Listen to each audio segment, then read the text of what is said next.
Hello everyone, life and little বাইটসের আরও একটি ভিডিওতে আপনাদের সবাইকে স্বাগত জানাই। আশা করি আপনারা সবাই খুব ভালো আছেন। আজ থেকে শুরু করতে চলেছি লাইফ অ্যান্ড লিটল বাইটসের সম্পূর্ণ নতুন একটা সেগমেন্ট, লাইফ অ্যান্ড লিটল বাইটসের ট্রাভেল ব্লগ।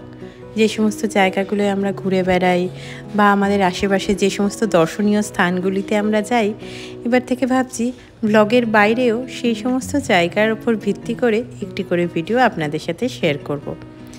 রেগুলার ব্লগ যেরকম বানাই সেরকম ভিডিও আমি পোস্ট করব। মাঝে মাঝে থাকবে কখনো রান্নার ভিডিও বা কখনো ট্রাভেল ব্লগ। তবে আজকের ভিডিওটা শুরু করছি গেথার্সবার্গ রেলওয়ে স্টেশন দিয়ে। সন্ধে প্রায় এখন 8টা বাজে। এই মার্ক ট্রেনটি এখন ওয়াশিংটন থেকে এলো। চলুন স্টেশনের দিকে যেতে যেতে প্রথমে আগে ইতিহাসটা বলি। এই যে রেলওয়ে স্টেশনটি দেখছেন, এই স্টেশনটি অনেক পুরনো, জানেন। 1873 সালের 1 মে এই রেলওয়ে স্টেশনটির উদ্বোধন হয়। যদিও যাত্রী চলাচল শুরু হয়েছিল 25 মে থেকে। তারপরে 1884 সালে কুইন অ্যান আর্কিটেকচারাল স্টাইলে এই স্টেশনটিকে আবার রেনোভেট করা হয়েছিল। পরে বারবার যেটুকু যা প্রয়োজন হয়েছে এই কাজ হয়েছিল, কিন্তু সেই স্টাইলটা আজও বর্তমান আছে।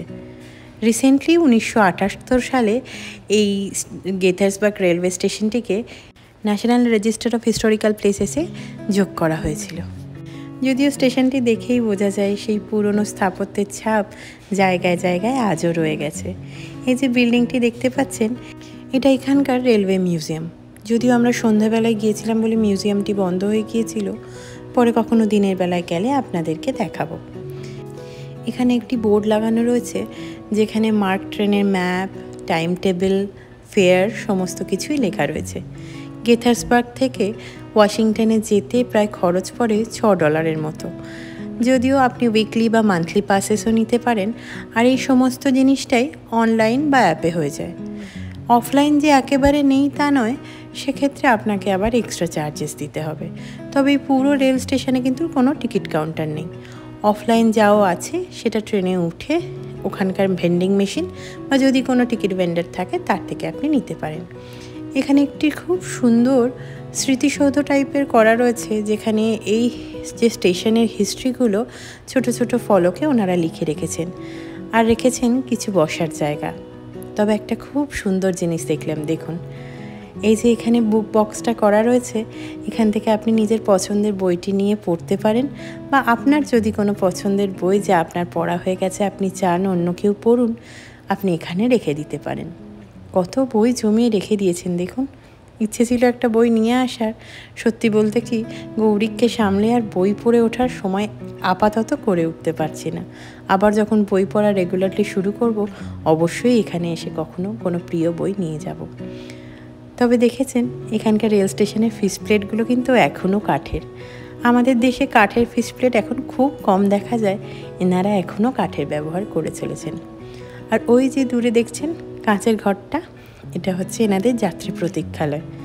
কি সুন্দর ব্যবস্থা করা দেখুন, বৃষ্টি পড়লেও কোনো অসুবিধা নেই। আর আমাদের বাড়িটাও এখান থেকে পরিষ্কার দেখা যাচ্ছে। ইচ্ছে আছে একদিন সময় করে এই মিউজিয়ামটার ওপরও একটা ব্লগ বানাবো, যাতে এখানকার ইতিহাসটা আপনাদের সাথে ভাগ করে নিতে পারি। ওই যে দূরে যে বিল্ডিংটা রয়েছে ওটা হলো মন্টগোমেরি কলেজ।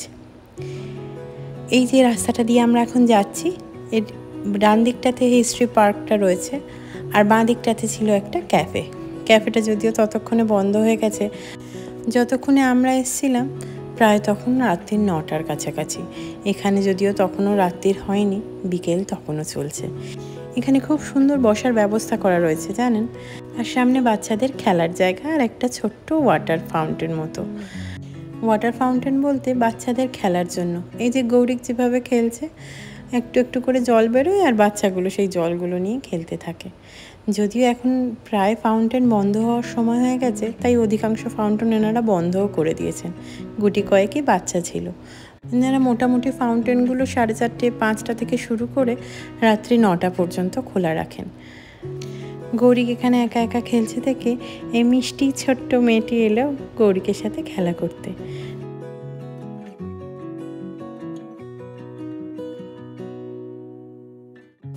এখানে আসার আগে জেনেছিলাম গেথার্সবার্গ শহরটি অনেক পুরনো। আপনাদের বোধহয় একটি আগের ভিডিওতে দেখিয়েওছিলাম খানিকটা। তবে ইচ্ছে আছে শুধু গেথার্সবার্গ নয়, আশেপাশের সমস্ত ছোট ছোট শহর এবং সেখানকার দর্শনীয় স্থানগুলো মিলিয়ে আমি ভিডিও বানিয়ে আপনাদের সাথে শেয়ার করব। আশা করি আপনাদের ভালো লাগবে। আজকে ভিডিওটা তাহলে এখানেই শেষ করছি। দেখা হবে অন্য আরেকটা ভিডিওতে। ভিডিও ভালো লাগলে অবশ্যই একটা লাইক করে দেবেন, কমেন্ট করে জানাবেন আপনার মতামত। ফেসবুক থেকে দেখলে আমাকে ফলো করে দেবেন, আর ইউটিউব থেকে দেখলে চ্যানেলটিকে সাবস্ক্রাইব করে আমার পাশে থাকবেন। সবাই খুব ভালো থাকবেন। নমস্কার।